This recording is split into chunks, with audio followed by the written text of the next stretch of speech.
Welcome to the Power of Food podcast. We are so excited to bring you evidence-based nutrition information focusing on addressing the root cause for imbalance. Food has the power to help you achieve lifelong optimal health without the side effects of prescription medication. Subscribe on Apple Podcasts, Spotify, or any other podcast platform. I am Stacy Seslowski, functional nutrition registered dietitian. And I am Leah Grace Barrick, functional nutritionist. Hey everyone, welcome to the Power of Food podcast. We're here with a very special guest today, Dr. Vaishnavi Sarathy, Ph.D. Dr. Vaishnavi Sarathy is a functional nutrition practitioner and science educator. She comes to functional nutrition and education with a mission to reframe health, cognition, and optimal function for children with disabilities. Vaish believes that sound nutrition and an equal education are the birthright of every child. Her perspective is shaped by her autistic, non-speaking 14-year-old son with Down syndrome, a published poet and author. Welcome to the Power of Food. Thank you. Thank you, Stacy. Thank you, Leah. It's wonderful to be here. Well, we're so excited. We haven't had anyone on the podcast with this kind of knowledge, so we're excited to dive in. And you are clearly such a wealth of knowledge in this sphere. And you have a really interesting background, which I would love to just start with you telling our listeners a bit about how you got into functional nutrition, how you got into this focus on education and all of that. So would love to hear you start with that. Yeah. I think a lot of times when people get into functional medicine or functional nutrition, it's due to, a personal need. And it was the same with me is that when my son was younger, my son has diagnosis of Down syndrome and autism.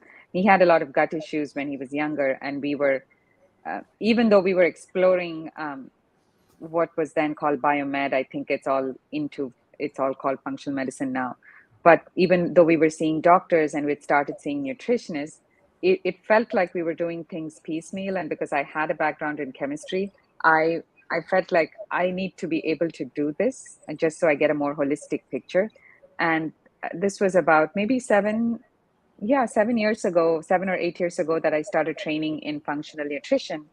And that's how I got started, because I just needed it for myself. I needed to have to kind of have a big picture understanding of how this works. And I think that was fantastic. I feel like even if I was not a practitioner, this being here and having this knowledge is so empowering just for yourself, right? So, yeah. And during that time when my son was 3, I'd also left my job at Intel to start being able to spend more time with him to support him. And I had started working part-time as a math and chemistry tutor, which kind of made its way into a more less of a part-time and this job that I was doing more. So I continued to parallelly teach and practice functional nutrition. I think now that I'm working a lot with children with disabilities, it's just become a two-pronged approach. So I just say that I'm working from a learning perspective. So whether that's actually teaching chemistry and math, or whether it's enabling learning through through the food and through food as medicine. That's so interesting, and I cannot wait to just keep learning from you. My first question is, I just can imagine how overwhelming and confusing it is when, you have a child who was recently diagnosed with some of these learning conditions. Where do you even start? Where did you begin, and kind of what advice would you give to other parents who are just at the very beginning of this and don't know where to go even? It's a very hard question, and where I started in denial, in thinking that there's nothing wrong and everything. Not that there is anything wrong, but that there was nothing to address. And I just thought things would fix themselves. And as any parent will tell you, the gap between a child with a disability and a neurotypical child it grows kind of exponentially as the child grows. And so does inclusion in society. As a baby, everybody's cute. It's easy to include them. It just gets harder and harder as the child grows old. So having said that, it is still a mess and by it, I mean the systems in place when a child is newly diagnosed, what to do is still a mess. And the things that are covered by insurance, as we know, never work, right? So the things that, whether that's medically or from an intervention, from a learning or behavioral intervention standpoint, I yet have to find something that, like, usually a good thing is that, okay, is it covered by insurance? It probably doesn't work, kind of thing, right? So yeah, that includes early intervention. It includes things like behavioral supports for kids.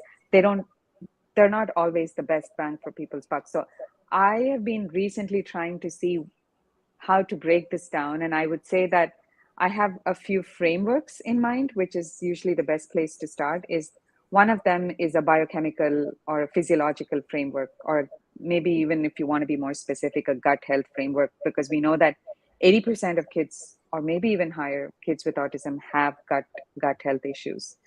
I don't know what the percent is, but many have gut inflammation and neuroinflammation.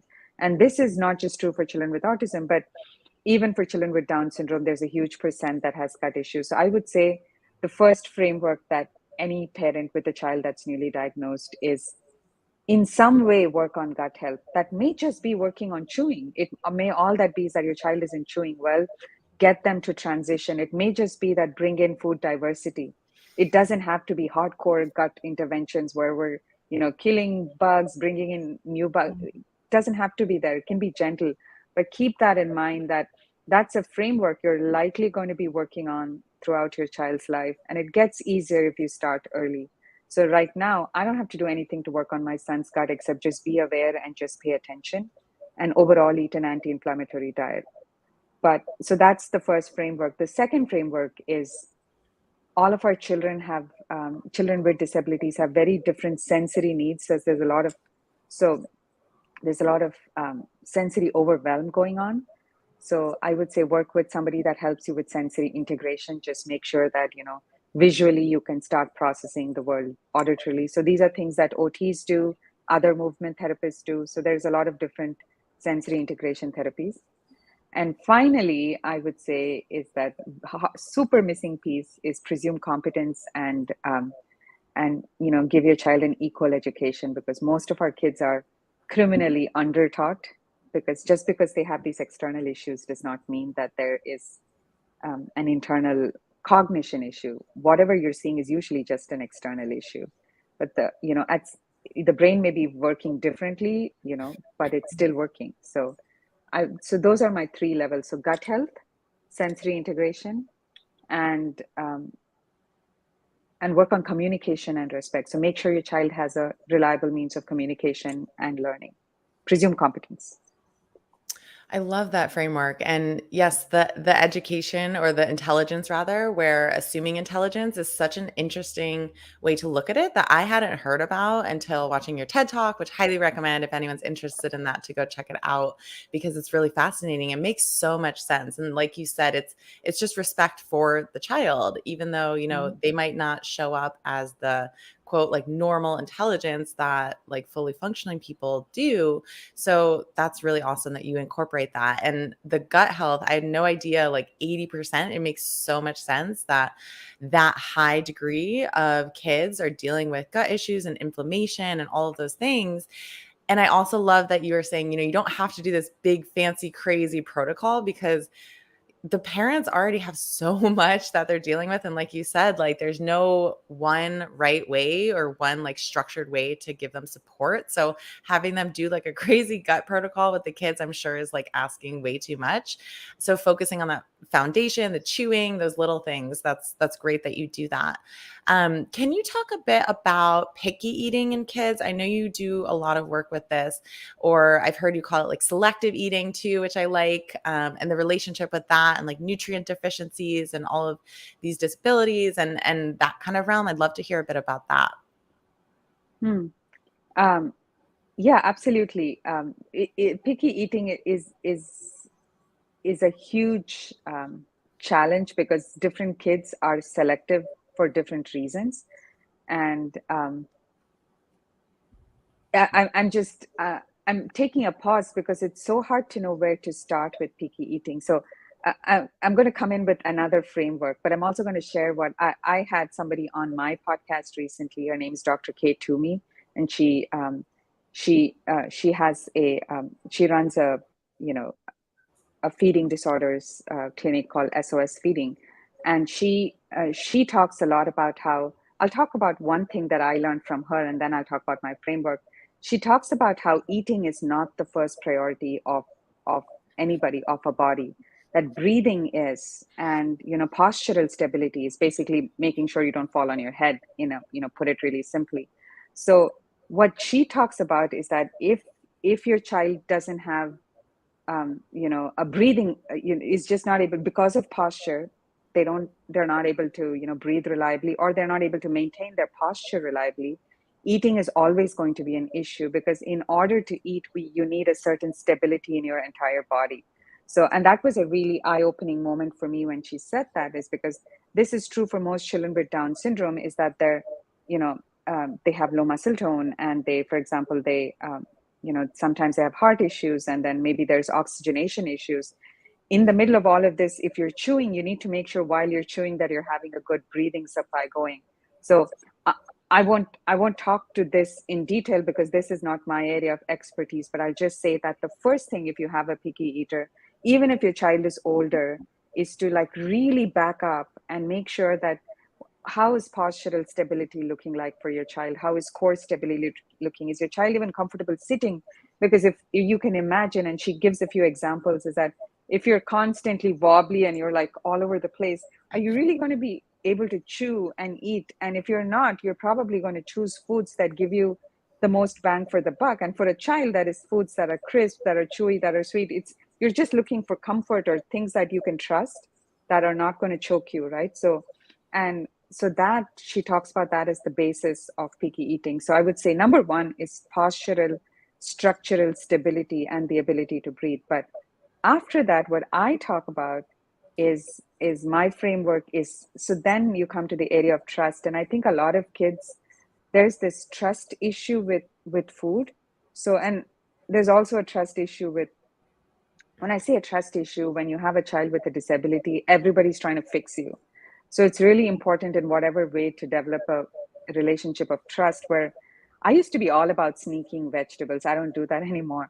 So I think I even had a handout of 5 ways to sneak vegetables in your child's diet. But uh, you can still bring in the vegetables in puree form. If you're doing a tomato puree, you can still put in a red bell pepper. But if this is something that your child is super sensitive to, maybe have a conversation in some form or the other, even if your child is not speaking, right? Talk about it, offer choices. Most children can make a choice, or or there would be some way that your child communicates. But so trust is the first framework of picky eating, because if in a world where somebody's constantly trying to sneak in things to you that you don't trust, we're really shaking the foundation of a good relationship with food. So trust, and second is inflammation. There's a lot of correlation. There's a few studies that correlate pans and pandas with picky eating. So any inflammation in the GI tract is it, it's not comfortable to eat. When you eat, it's painful. You're not digesting. So you're subconsciously developing a pattern where eating is not a comfortable activity. So you're going to have to, again, find foods that bring you the most comfort. And they may not be the foods that are most nutritious or have the most nutrient density. So that is automatically you're self-limiting there. And the third framework, so that's trust, there's inflammation or infection, both together. And the last is nutrient density. And it's not the last, but it's just the last in my framework. It's because when you're a picky eater, automatically you have nutrient deficiency. And when you have nutrient deficiency, you're going to be deficient in key foods like zinc and iron, and magnesium, which govern, especially zinc governs taste and smell. And if you can't taste and smell your food, again, you're going to choose foods that are like a blast in your mouth, like crackers or like really sweet stuff. So because then you can feel something, you just want to feel something. So so that's your without fixing the gut and without fixing nutrient deficiencies, it's very hard to kind of get a hold of picky eating. Yeah. Yeah, and I think also it could be so confusing even, to the parent, because I think one aspect of choosing like that food that gives you the biggest bang for your buck is that even when a food can trigger a little inflammation, that trigger can feel like a little bit of a shot of energy. So I find even like when I'm working with my patients that they sometimes crave the one food that is their biggest, intolerance. And it's like, I ask people, what is the one food that you feel you just can't live without? And it's usually that food that is causing some of their biggest problems. And I guess, with a child like this, can only imagine how hard it is to figure out a food sensitivity sometimes and then remove the one food that may be their biggest trigger. Are you able to do some type of elimination diet with these children? And I then think it gets very complicated when your child is a picky eater, because several kids are eating only 10 to 15 foods. So it's a very slow process. So yeah. you can do you if a child is not a picky eater, the elimination diet is simple. So it's just like you can actually take away 2 to 3 with my son, who was a picky eater, but not so much. For him actually, so sometimes it can work the other way. So he was like addicted to gluten and dairy, and there were 3 foods that he would eat. He would eat he was not like a super picky eater, but he would eat just different forms of gluten and dairy. So when we went cold turkey into a GAPS diet, and it was really hard for him the first week. But then, like within very quickly, within 2 or 3 weeks, the diversity of he couldn't even eat rice at one point. He would only eat wheat. So the diversity of the foods that he ate like shot up exponentially. So now he eats a more diverse diet than any other kid that I know actually. And I have seen that's pretty common with kids that have some food restrictions. And I think even with adults, when you restrict, you also expand in other areas. So when you're not eating gluten and dairy, you're not just eating rice, you're now eating quinoa, and you're eating amaranth, and you're eating buckwheat, and you're just naturally expanding into different, I'm just talking about grains, but everything else too, you're naturally expanding in other areas. And so that was the case it is for him, but it's not so easy. If your child, it depends on the degree of picky eating is what I would say. It's not a clear answer, but if your child has severely restricted eating, sometimes this is a diagnosis called RFID, where where the number of foods are very restricted. Some kids eat a total of less than 10 foods.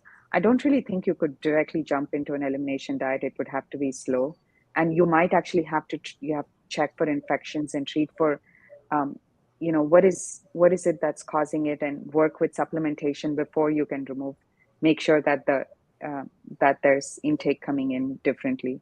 There are some people who have gone to a liquid elimination diet and found some success, but there are also some people who were not able to. So it sounds like with most things in functional medicine, it's very individualized based on the kid. And obviously, like, you want your child to be eating calories. So pulling things out, one of the few things that they're eating is probably really anxiety inducing for parents, I'd imagine, as well, because they're like, Yeah. well, that's one of 10 things they'll eat. So that must be really, really tricky. So that's great that you're guiding them through that. I'd love to talk a bit about ADHD in children as well, because I know that's a growing problem. And I'd love to hear your take on if food can help with that, help with focus, help with hyperactivity, what you've experienced in this realm. Yeah, I used to be all about, inflammatory foods a few years ago, because those were some of the patterns that I'd seen in my son and in a few other kids in many, many kids is the impact of inflammatory foods like gluten, dairy, and of course, refined sugar. But slowly I realized that there were some, actually most kids, the bigger issue was blood sugar imbalance. And some kids never even had to go off gluten and dairy. I truly believe that going off gluten and dairy is beneficial for everyone, period. But it depends on what you're looking for, right? So if you are not able to sustain that lifestyle, I know of we all know of several people that have gone to a gluten-free, dairy-free diet and not seen success. And usually, it's the answer is that, oh, this doesn't work. And over a few years, the pattern that I'm seeing is that diet can be even more blood sugar dysregulating, especially if you're looking for like the easy, the pancake mixes with rice flour and tapioca starch and that kind of thing. But anyway, coming back to the point, um, blood sugar imbalance seems to be the single biggest driver of attention and energy issues for kids, especially when this is seen either in the morning or in the late afternoon, because that's your school, like if you're going to school with either without breakfast or with, let's say, a pancake and syrup breakfast, or worse, the worst offender is a cereal and milk breakfast, right? So you have a spike in your child's blood sugar, and then everything is fine until they get down, like, the first period or whatever goes great. And then the second class is when the blood sugar starts, the downfall has started happening. And then by this time, younger kids may fall asleep. Some kids surprisingly react by becoming hyperactive because they don't, it's a dysregulating feeling of what's going on. It's like, I don't know what to do with my body. It's this um, spatial disconnection. It's like, oh my God, this is weird. I don't know what to do. And it manifests as hyperactivity, which isn't apparently always excess of energy. So it's hyperactivity is more just a feeling of dysregulation in some kids. And, I've had younger kids that just, like the teacher used to tell the parent that your child is falling asleep at 11 a.m. every day. This is almost in my mind a recipe. Okay, this is blood sugar imbalance. Literally, all they did was change their breakfast, remove refined sugar, added like 10 grams of protein ish to breakfast, and that's gone. That sometimes these fixes are very simple. Am I saying that all ADHD is blood sugar imbalance? No, but a predominant amount is at least also blood sugar imbalance. There may be other things, but this is like it's like a super low hanging fruit. It's very easy to fix. Unlike, I mean, like in the previous case in picky eating, we're talking about infections, maybe like latent long-term infections like PANS and PANDAS, inflammation. This isn't like that. This gets fixed in 2 days or one day, right? Today, if you have like a 10-gram breakfast, today you may see attention. This is so easy. Yeah. So this isn't going to take months to heal your inflammation. Your child may also have inflammation that's making it harder, may also have nutrient deficiency. There may be other factors. But this, again, like, from a bang for the buck thing, stabilizing blood sugar is the number one issue. And there's like more and more studies these days that there's two things from a biochemical, from a food perspective, is that if you have to do two things, is that get your breakfast, dial in your breakfast, and then, which means remove the refined sugar, add in protein. Hopefully, if you can do it, make it anti-inflammatory. And number two is really up your micronutrient density, which just means vitamins and minerals. But there's so many studies correlating, low iron levels with ADHD and other micronutrient deficiency also, or adding micronutrients to an increased attention, adding polyphenols, antioxidants to increased attention. So there's just tons of studies out there in that respect. So I think both of them are low hanging fruit, which I feel like doctors should be saying this. What have you had for breakfast today? It's so easy. It's not like the other things that sometimes we do in functional medicine that you have to, everybody's fighting you about. But this is it's just the first thing I ask people to do is, what have you had for breakfast? Ideally, what have you had throughout the day? Also for lunch, because you want your child to be stable. If you have to give them a cold cereal, maybe after they come home, or something like that, maybe in the evening. If you have to do that kind of food, then later in the evening. But it seems that breakfast is more important than anything else for kids. It's really simple, but that's what it is. That is such an important lesson. Like I mean, that alone, it's so easy and something that can truly affect, just like the entire population. I just, if only the standard American diet wasn't just like all carbs and saturated fat and processed food. Oh my gosh. I have a question about, so would you give sort of the same advice to parents who are their kids are struggling with learning? Is this sort of similar along the same lines? To start with, yes. So you definitely start here, because if you don't have energy, if your blood sugar is in balance, you really can't sit and learn. It's like you're kind of in that hangry state all the time, and you're a little bit into fight or flight in a way. So you can't learn. But that that works for some kids, and sometimes they would need more than that. Is that and then you would do a deeper dive. Is that what else is missing? Is it, do you need to, like, is it, um, does your body need a certain type of movement? So therapeutic movement is really helpful for a lot of children with attention. But, and finally, in the end, one of the things I talk about is, how is your child learning and how are you teaching them? Are you simply boring them to death? Because one of the things that's most neglected in the learning world is just boredom, because you've been teaching, I don't know, addition for 6 months and you just haven't been able to figure out that your child is done. So just move on. So, but yeah, so different levels. So first definitely blood sugar, inflammation, micronutrient density, that stuff. Second level is movement therapy, which includes things like reflex integration, rhythmic movement. So there's a lot of therapeutic movement out there. And finally, is most importantly, is how does your child learn? And are you teaching them appropriately? Yeah, that makes so much sense to look at, we all learn differently, and it makes sense that children also learn differently. So, tailoring the teaching to that makes a lot of sense.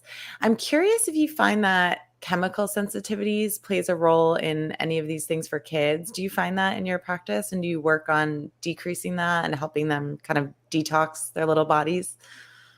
Yes, especially for hyperactivity. I mean, honestly, anything will affect attention if your body is not comfortable. So we make attention out to be a big thing, but that's the first thing to go if your body is not comfortable, for you and me as well. If you're running even a low grade fever, and if I try to sit and teach you math, that's not going to happen. It's just not possible. All I want to do is to do the easiest thing I can when I'm sick, is that I just want to see Netflix or something like that. I can't pay attention. So, but chemical sensitivities, um, anyway, the point I was trying to make is that anything that makes your body uncomfortable can impact attention, but chemical sensitivities can definitely cause hyperactivity. And maybe you're talking about naturally occurring chemicals like salicylates, and is that what you're talking about? Yeah, any chemicals really.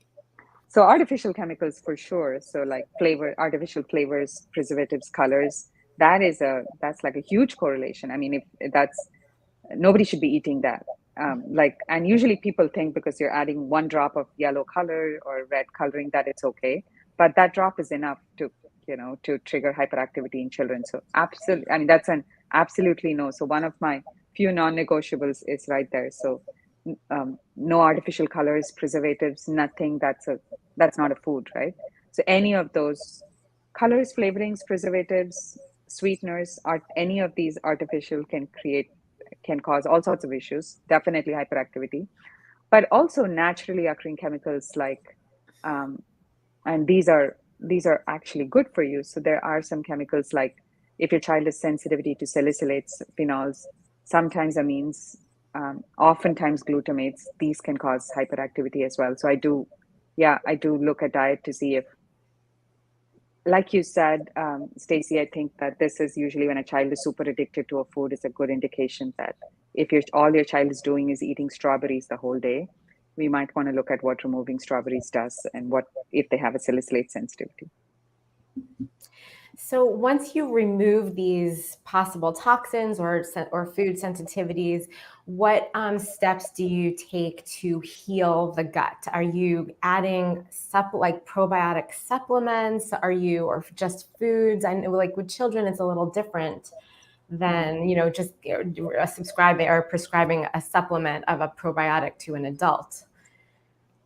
Yeah, and I think that at that point it becomes super bio-individual, because it depends on what level of gut support they need. And if I have to work with a functional medicine doctor to see so usually what I do is I do a short term, just like if that child is really struggling with, dysbiosis, so you might do, just a, for lack of a better term, a killing protocol. So, with something, whether that's a natural or a pharmaceutical antifungal, and then so the 4 R's and all of that, but then just healing the gut with, with mucilaginous foods. And I usually I like to, if the child will tolerate. So now it becomes super by individual, because some children are not going to take slippery elm. They're not going to drink a tea made of slippery elm, or even aloe might be too much. So I'll do what the child can take. So if the child is going to take a supplement, if they need like a month's protocol of, just like calming their GI tract down. But if they won't, then we'll go through it through food as much as possible. I usually do fewer supplements and more through food, but the goals of my parents are the kids that I work with are also different. Most of my goals are end in learning, is end in optimal learning. I am not necessarily going for 100% gut health, because for me, what has happened is that becomes a fixation. Okay. And a lot of kids that I work with have such complex gut, some have very complex gut issues. And you can do that. And there are practitioners that will work with you, keep going on through the 4 hours. For me, I'm getting to a first level of healing and a first level of comfort in the body. So, okay, are you stable? Are you comfortable? Do you have what you need to get learning? Do you have a means of communication? Let's get the learning process going. So where my protocol ends is phase one of body comfort. I am not looking to do 100% healing of your gut, because that may take years, and that may well need to be done. But that is not where I'm going. I'm getting you on a learning ramp. So that's my goal. Amazing. Well, thank you for sharing that. And I'd love for you to just let our listeners know, like, if someone has children and they want to start working with you, like, how does that process usually work? Is it, months and months and months that you're working with them? Is it just one-on-one? Is it, recorded videos? Can you talk a bit about how you work with parents and children, so that our listeners can know? Yes, I absolutely do not want to be working months and months and months, because and while that may be the journey that we all need to take, I want you to get moving, because what I'll give you my information in a bit. I just want to make the point that in my eyes, nutrition is not the end goal. Nutrition is merely the means for your child to learn so that your child can be comfortable in their body. The mistake that I have made as a parent of a child with GI struggles and so on is thinking that nutrition is going to fix my child somehow, or functional medicine, that my child's going to be neurotypical, that I'm going to fix this, I'm going to heal this, I'm going to cure this. I have been in that mindset, and all that is that's both useless and disrespectful to the child. So I think that and that takes away from the goal of human life, which I think is to learn and make progress, right? So the growth is here, and the gut is simply a means to get that moving. So therefore, what I do is I offer right now my signature offering is a group program. It's called Roadmap to Attention and Regulation, and that shortens to the word ROAR, ROAR. So my website is functionalnutritionforkids.com, and you can sign up for the program at functionalnutritionforkids.com/ROAR. Basically, you can sign up to a wait list. It gets launched every couple of months or so. It varies, but yeah, and one-on-one is the learning sessions that I do, and plumpuddingchemistry.com. If you want to learn chemistry and math with me, no matter where your child is in the neurodiversity spectrum, neurotypical, non-speaking autistic, whatever your child's situation may be, most of my one-on-one work is in teaching math and science. And most of my group work, I also do one-on-one nutrition consulting, but this is where I am. That is a really important point that you made, just that, and even as clinicians, I think we even have to be careful about, trying to making these claims to parents that, well, once we heal the gut, or once we take away these food sensitivities, that your child will be better or change completely, and I don't think it's about that. I think it's just, like you said, just always progressing and then making them the best they can be for who they are. So I love that message that you're sending to people. Thank you. Well, thank you so much for being on our podcast. This was a really informative and valuable topic. I think our parents are really going to learn from, so we really appreciate it. Yeah, thank you guys. Thank you both for having me. Absolutely. And then just again, you can see where Dr. Sarathy can be found, functionalnutritionforkids.com or plumpuddingchemistry.com. And I think, would you even like to mention you're also doing a podcast of your own? Yes, and it's called Functional Nutrition and Learning for Kids. Awesome. Amazing. Well, thank you so much again, Dr. Sarathy, and our listeners. I'm sure will reach out for any questions or if they have kids that would like to work with you. See you next time, everyone. Bye-bye. Bye. Thanks so much for listening. If you found this episode helpful, we'd love if you left a rating and review and shared it with someone else who would find it helpful.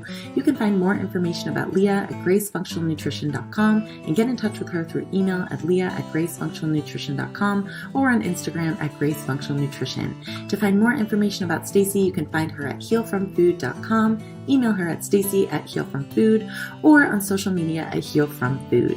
See you next time.